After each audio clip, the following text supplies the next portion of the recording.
नमस्कार दोस्तों, स्वागत है आपके अपने YouTube चैनल अकाउंट्स डिलाइट में। दोस्तों, हम लोग जो चर्चा कर रहे थे वो पार्टनरशिप की अपन बात कर रहे थे, जिसमें पार्टनरशिप का एक चैप्टर साझेदारी का सामान्य परिचय अपन ने कंप्लीट कर लिया था। और मैंने आपको कहा था कि इस चैप्टर से रिलेटेड आपके कोई भी डाउट हो, किसी भी क्वेश्चन में किसी भी प्रकार की कोई प्रॉब्लम हो तो मुझे आप कमेंट्स करके बताना। इस चैप्टर के 3 या 4 क्वेश्चन अपन ने देख लिए थे। इसके अलावा किसी भी क्वेश्चन में आपके कोई प्रॉब्लम हो तो मुझे आप कमेंट्स करके बताना। दोस्तों, वीडियो को अंत तक देखना है, अपने दोस्तों को सब्सक्राइब, अपने दोस्तों को शेयर करना है, चैनल को ज्यादा से ज्यादा सब्सक्राइब करना है, ताकि मैं आपके लिए यहाँ बेहतर से बेहतर पार्टनरशिप से रिलेटेड जो भी प्रॉब्लम बच्चों के आती है वो सारी अपन यहाँ क्लियर कर सके। दोस्तों, इस चैप्टर की आज अपन जो पढ़ेंगे वो अपना है नए साझेदार का प्रवेश। अब देखो दोस्तों, ये जो चैप्टर है एज ए कंपटीशन भी मोस्ट इंपोर्टेंट है कि किस प्रकार के क्वेश्चन कंपटीशन में बनते हैं वो अपन यहाँ डिस्कस करेंगे। किस प्रकार के क्वेश्चन बोर्ड एग्जाम में पूछे जाते हैं वो भी अपन यहाँ डिस्कस करेंगे।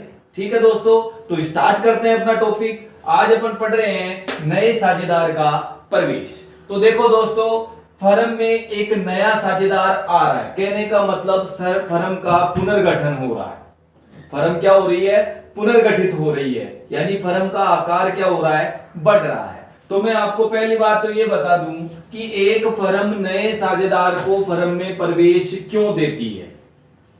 क्योंकि आपको भी पता है कि जब बिजनेस को बढ़ाना पड़ता है या बढ़ाने की जब भी नौबत आती है तो क्या चाहिए अपने को? पैसा।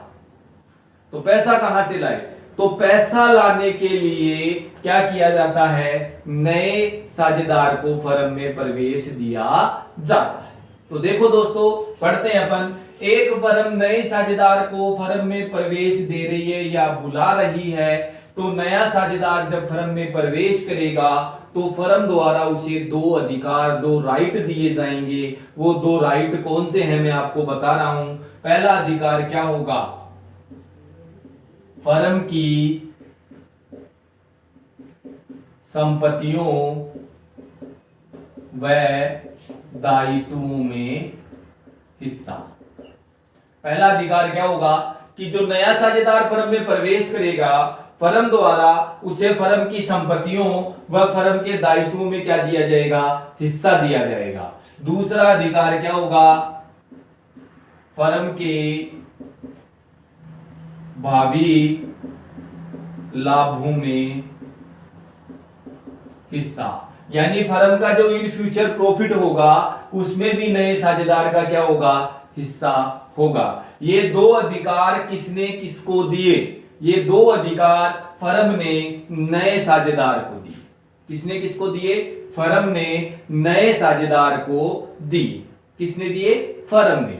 अब देखो, फर्म ने नए साझेदार को 2 अधिकार दिए हैं, तो नए साझेदार का भी तो दायित्व बनता है, बदले में वो भी फर्म को कुछ दे।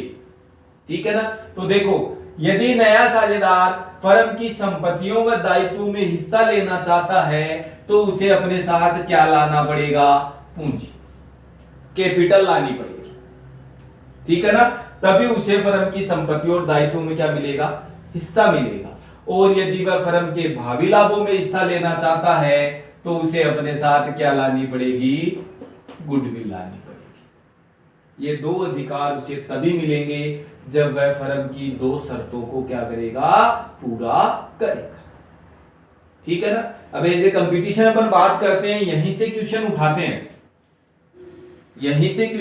हैं। क्वेश्चन क्या बनता है? फर्म की संपत्ति और दायित्वों में हिस्सा प्राप्त करने के लिए नए साझेदार को क्या लाना पड़ेगा? पूंजी।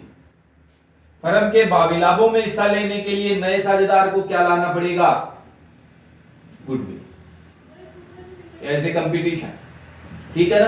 तो ध्यान रखना, नया साझेदार जब भी फर्म में प्रवेश करेगा, फर्म के 2 अधिकार उसे देगी और बदले में 2 शर्तें उसे पूरी करनी पड़ेगी। ठीक है? अब आगे बढ़ते हैं अपन।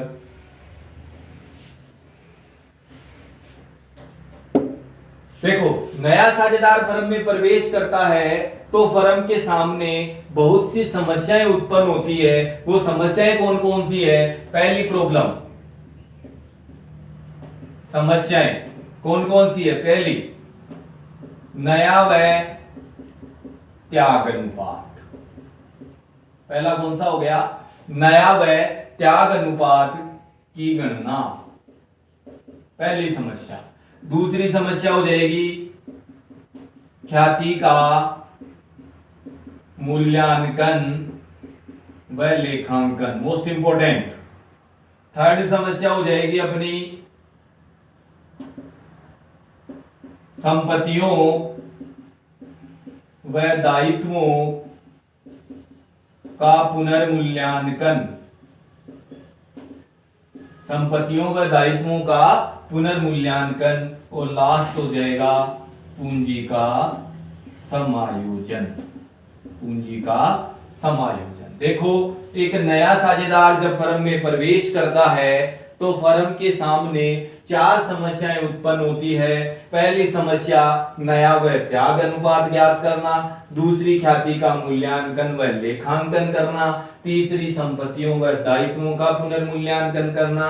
और चौथी, पूंजी का समायोजन। दोस्तों, सीनियर बोर्ड में जो 6 नंबर का एक क्वेश्चन पूछा जाता है उसमें ये चारों समस्याएं डाली जाती है, चारों समस्याएं डाली जाती है। और एज ए कंपटीशन अपन बात करें तो इन चारों समस्याओं का अलग अलग क्वेश्चन पूछा जा सकता है। अपन क्या करेंगे दोस्तों, प्रत्येक समस्या अलग देखेंगे। किस पहली प्रॉब्लम को किस प्रकार क्लियर करना है, सेकंड को कैसे करना है, थर्ड को कैसे करना है और फोर्थ को कैसे करना है। ये सारी चीजें अपन पर्टिकुलर अलग अलग देखेंगे ताकि एज ए कंपटीशन भी बेटर रहे और एज ए 12th बोर्ड भी बेटर रहे।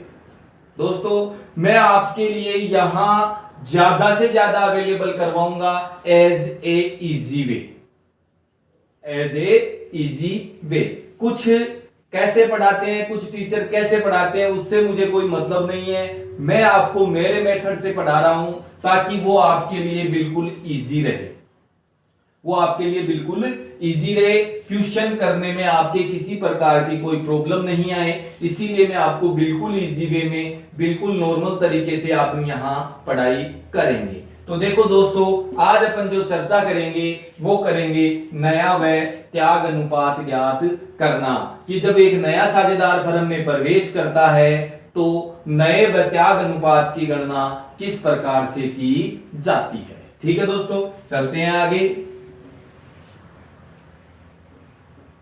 सबसे पहले मैं आपको बता दूं कि नया तो अपने को पता है कि इन फ्यूचर जो प्रॉफिट लॉस होगा वो किस रेशियो में डिवाइड होगा, या जिस रेशियो में डिवाइड किया जाएगा वही अपना क्या होगा, नया अनुपात होगा। लेकिन मैं त्याग की मैं आपको यहां डेफिनेशन बता देता हूं।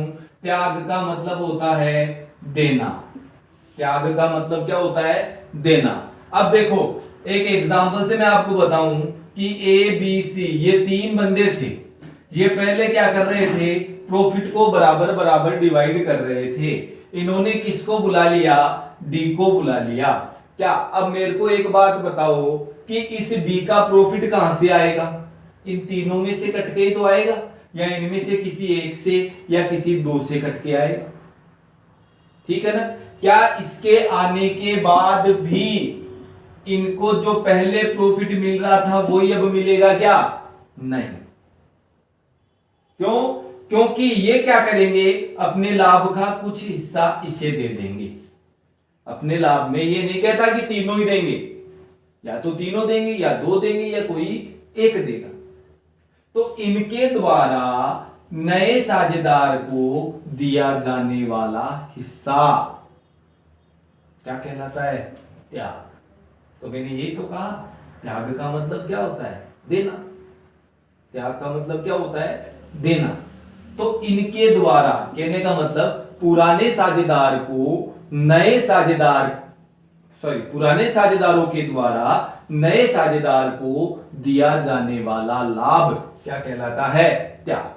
किसका, पुराने साझेदार। तो ध्यान रखना, त्याग हमेशा किसका निकलेगा, पुराने साझेदारों का ही निकलेगा। नया साझेदार कभी त्याग नहीं करता है। समझ गए मेरी बात? चलो चलते हैं। नया व त्याग अनुपात कैलकुलेट करना। अब देखो, नया और त्याग अनुपात कैलकुलेट करने की 4 कंडीशन है। कितनी कंडीशन है? 4। फर्स्ट कंडीशन यहां मैं लिख रहा हूं, जब क्वेश्चन में, एज ए क्वेश्चन ही बताऊंगा मैं, जब क्वेश्चन में पुराना अनुपात, अच्छी तरह समझ लेना, एक बार इधर समझो, ए बी और सी ये तो कौन है? पुरानी। तो इनका जो प्रॉफिट रेशियो है वो पुराना अनुपात है। किसको बुला लिया? डी को। ये कौन है? नया साझेदार। कौन है? नया साझेदार। ये पुराना साझेदार, ये नया साझेदार। और इन चारों को जब अपन बोल देंगे तो ये क्या हो गई? फर्म। और इन चारों का जो प्रॉफिट होगा वो क्या होगा? नया अनुपात। कौन सा अनुपात होगा? नया अनुपात। ठीक है ना? अब देखो, जब क्वेश्चन में पुराना अनुपात दिया जाए, पहली बात तो नए साझेदार के लाभ का हिस्सा भी दिया जाए तथा नया साझेदार अपना हिस्सा पुराने साझेदारों से किस प्रकार प्राप्त करेगा, यह प्रश्न में नहीं दिया जाए। ये तो कंडीशन बन गई। क्या है? जब क्वेश्चन में पुराना अनुपात दिया जाए, चलो एग्जांपल से देखते हैं। ये पुराना अनुपात दे दिया, ठीक है। नए साझेदार के लाभ का हिस्सा भी दिया जाए, ये डी को बुला लिया कितने हिस्से के लिए?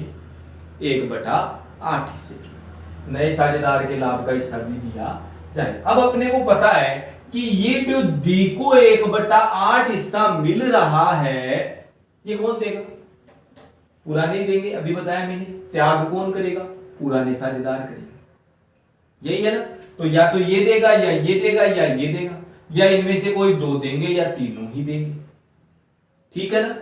तो ये अपने को नहीं दिया हुआ कि इस डी को जो 1/8 हिस्सा मिल रहा है वो इन तीनों से किस प्रकार मिल रहा है, ये प्रश्न में नहीं दिया हुआ है। आपको डायरेक्ट क्या कहा जाए? नया व त्याग अनुपात ज्ञात कर। ये आपकी कंडीशन हो गई। अब इस कंडीशन को सोल्व कैसे करना है मैं आपको बता रहा हूं। तो देखो, ये लिख लिया अपन ने, नहीं दिया जाए तो क्या करना है आपको? कुल लाभ कितना मानना है? 1। तो यहां लिखो, माना कुल लाभ 1 है। कुल लाभ का मतलब ए बी सी और डी, चारों का लाभ कितना है? 1।